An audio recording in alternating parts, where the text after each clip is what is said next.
Toilet training is a multi-step routine, and children don't always remember what to do just by hearing it once. That's why visuals and modeling are so helpful. Visual supports break the routine into clear, predictable steps. They reduce anxiety, build memory, and give your child something to look at, not just listen to. Put the chart where your child can see it, on the bathroom wall or near the toilet. Point to each picture while doing that step. Keep your words short and calm. Children learn a lot just by watching you. Model the full routine or just a few steps at a time. Do it slowly with gentle gestures.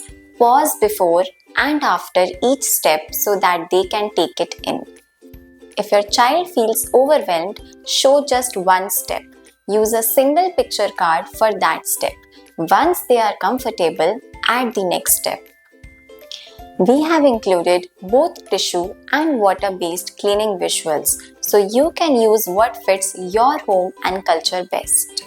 Pick 2 or 3 steps today. Use a visual for each one. Point, model, wait. Repeat this daily and let your child take the lead when ready. With visual support and modeling, your child doesn't just learn the steps, they begin to believe, I can do this myself.